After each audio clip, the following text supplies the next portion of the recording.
이 4절부터 여러분 7절까지 말씀을 통해서 보니까 그 자기 신부에 대해서 다시 이야기를 하는데 그 모습 하나하나 여러 가지 뭐 보여지는 또 여러 가지 그 비유적으로 표현하는 그 모습들은 여러분 1장에서 나와 있는 표현하는 그 모습과 그렇게 다르지 않습니다. 여러분 이것은 우리에게 무엇을 가르쳐 줍니까? 자기 사랑하는 술람이 여인을 바라보면서 또 이 동산에 있다가 다시 그 사랑하는 여인을 바라보게 되었을 때 하는 그 고백이 어떻게 보면 전장에 나와 있는 그 모든 긴장의 순간들을 지나가고 혹시 달라진 것은 아닌가? 혹시 그의 마음이 변한 것은 아닌가? 이런 여러 가지 추측을 해볼 수 있으나 이 신랑이 그 신부를 향하여 고백하는 그 모습이 여전히 똑같은 것을 보면 여러분 이 신랑의 마음이 여전히 변하지 아니하고 한결과 같은 것을 우리가 발견하게 됩니다. 그래서 오늘 이 말씀을 통해서 보니까 여러분 이 신랑이요 그 신부를 비교하는 그 모습이 여러분 그 전혀 변하지 아니하고 1장에 썼던 그 모습이 지금 이 6장에 있는 이 모습과 거의 대동소이하게 그대로 똑같이 되어져 있는 것을 보면서 우리는 무엇을 깨닫느냐면 여러분 이 신랑은 그 마음이 어떤 일이 있어도 달라지지 않는 신랑이었구나. 이 신랑의 시선은 지금 신부 옆에 가까이 있을 때나 또 신부가 잠시 어떤 연유 때문에 그 문을 닫고 있었을 그때에 그래서 잠시 떠나 있었던 그때에도 여전히 오직 신부만을 생각하고 자기 사랑하는 그 여인만을 바라보고 있었구나라고 하는 것을 우리가 깨닫게 됩니다. 사랑하는 여러분, 우리 예수님의 눈빛도 항상 그러하지 아니하셨을까요?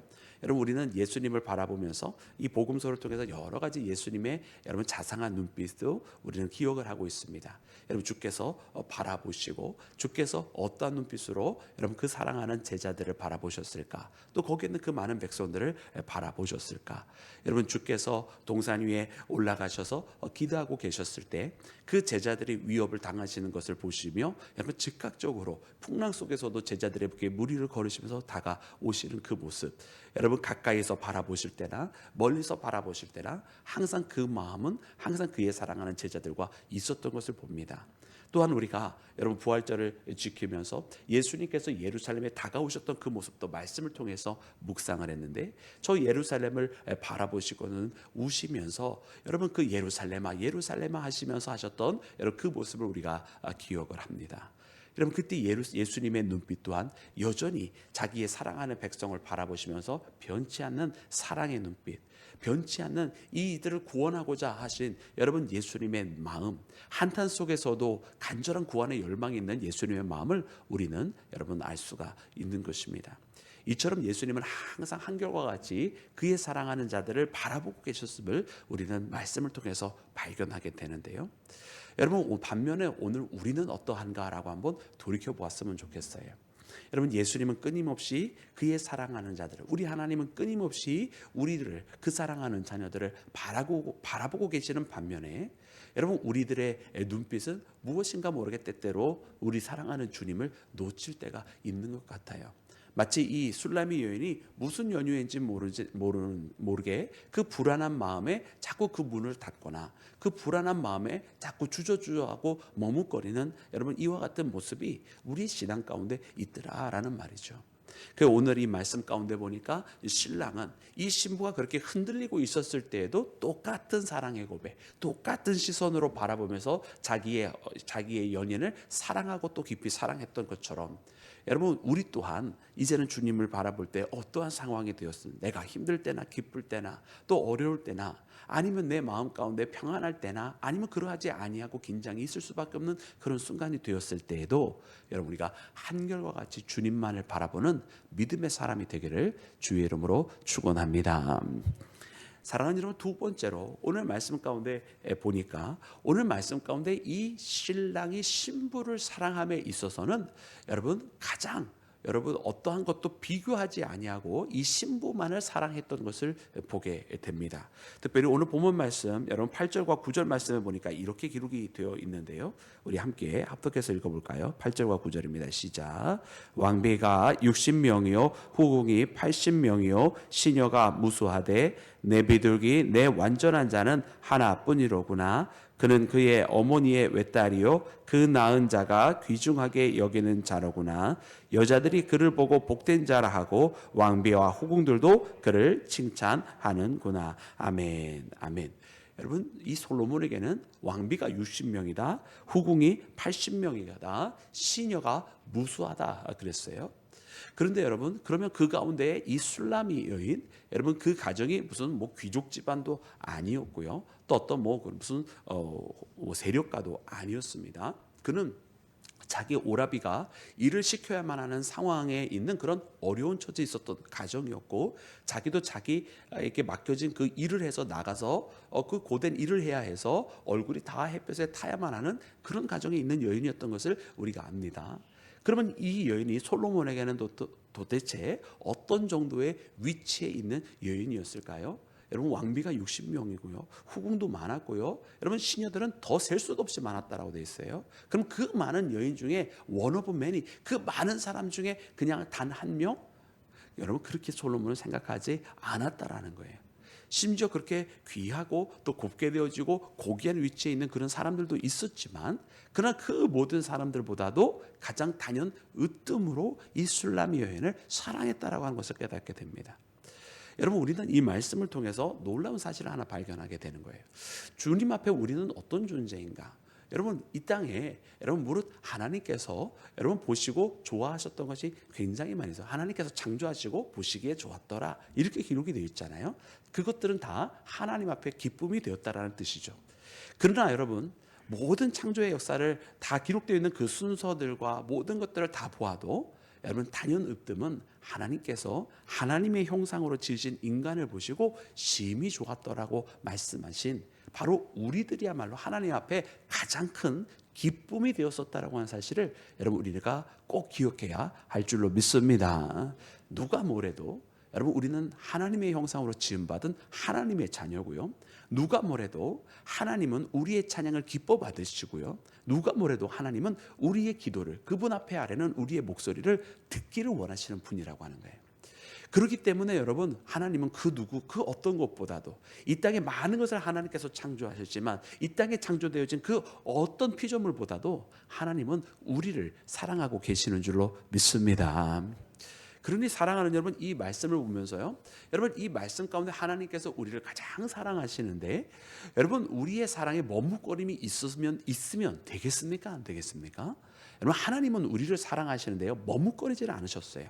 하나님께서 우리를 사랑하시는데 주저하지 않으셨다라는 말이에요. 마치 그 사랑하는 자가 이제 물속에 빠지면 이제 여러분 그 물속에 빠진 다음에 여러분 어떻게 하시는 것이 하나님의 모습이었습니까? 여러분 하나님께서 우리를 위해서 여러분 십자가를 지러 오신 그 모습은요, 우리의 물 속에 빠져 있는 그 모습을 보시고서는 즉각적에 물 속에 뛰어 내려오셔서 우리를 건져내고 살리러 구원하러 오신 여러분 그런 모습이 여러분 연상이 되지 않습니까? 여러분 그분은 망설이지 않으셨습니다.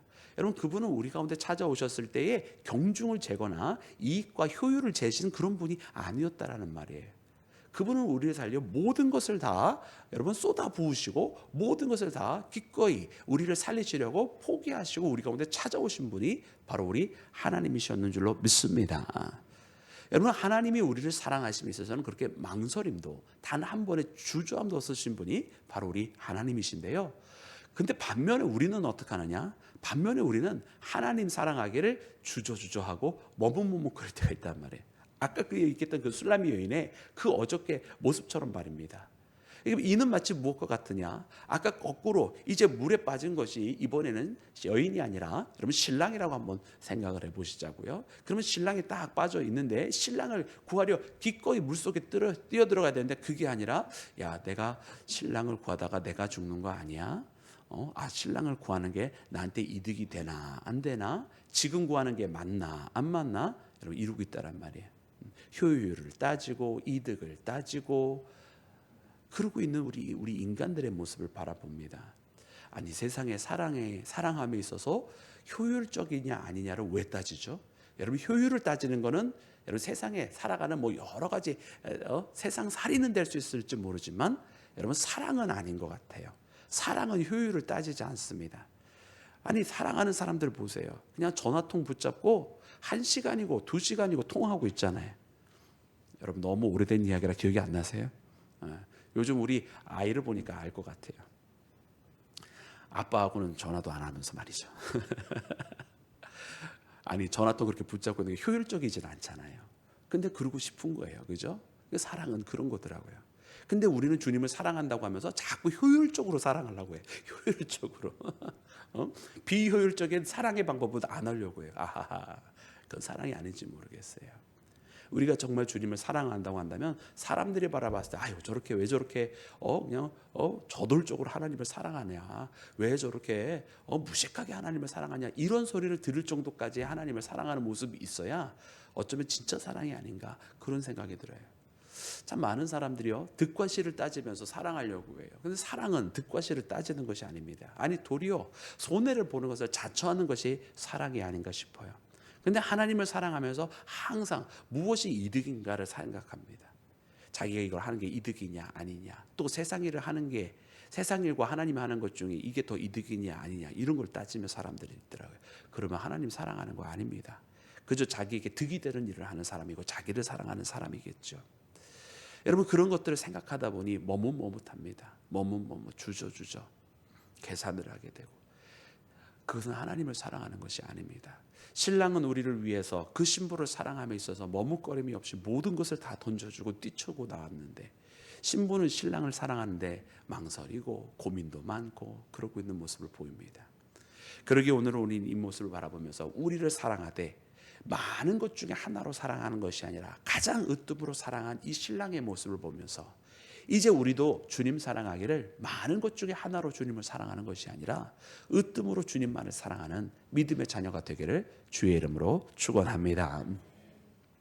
사랑하는 여러분, 마지막으로 여러분 이 술람이 여인이 여러분 그 신랑에게 나아가는 모습을 여러분 우리에게 묘사를 해 주었어요. 여러분 우리 그 모습을 함께 다시 한번 보기를 원합니다. 우리 그 모습은 여러분 우리 10절 모습에 나와 있고 또 11절과 12절에 그의 고백도 나와 있습니다. 우리 함께 합독해서 읽겠습니다. 시작. 아침빛같이 뚜렷하고 달같이 아름답고 해같이 맑고 깃발에 세운 군대같이 당당한 여자가 누구인가? 골짜기에 푸른 초목을 보려고 포도나무가 순이 났는가? 석류나무가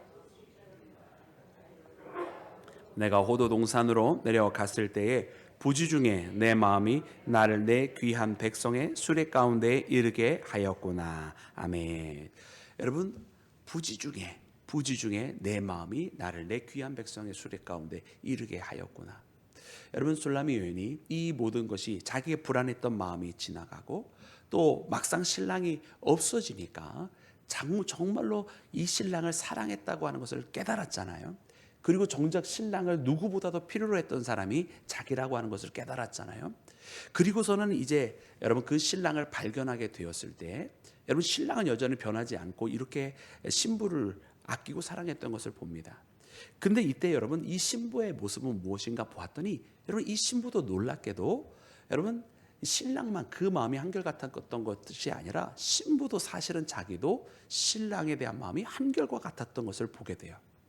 그러니까요 여러분 우리 그리스도인들은 이것을 항상 알게 되는 거예요. 때로 무언가를 하려고 할 때 주저거리고 마음에 머뭇거림이 있지만 사실은 우리의 마음의 가장 깊은 곳에서는 우리의 속사람은 여전히 주님을 사랑하고 있는 사람인 것을 발견합니다.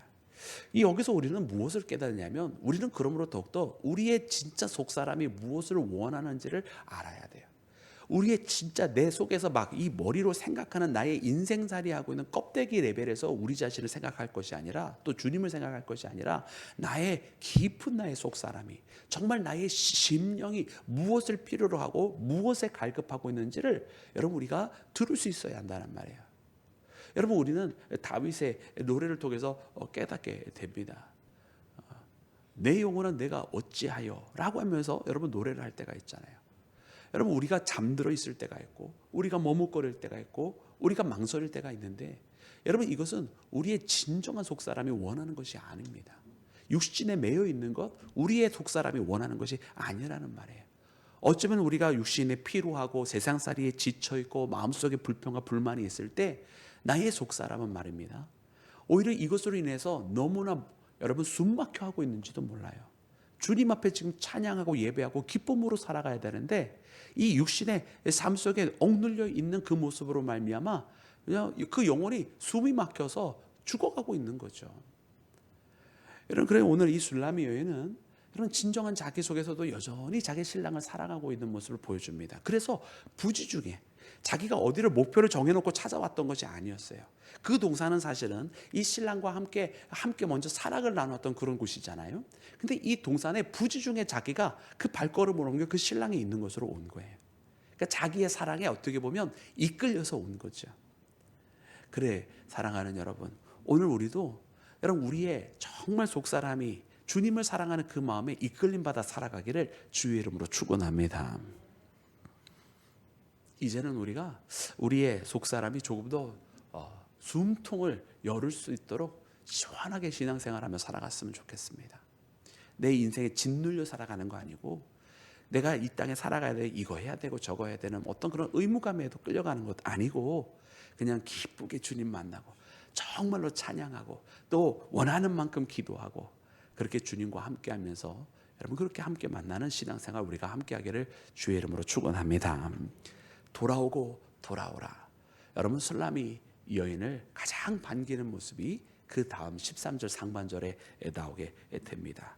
돌아오고 돌아오라. 우리가 너를 보게 하라. 여러분 술람이 여인의 회복을 그 누구보다도 기뻐하고 있는 것은 그 신랑과 그 주변에 있는 모든 사람들이었습니다. 여러분 우리가 그렇게 망설임 없이 주저함 없이 신랑의 한결과 같은 마음과 동일한 마음으로 여러분 그리스도 예수께 나아가는 우리 모두가 되기를 주님의 이름으로 축원합니다.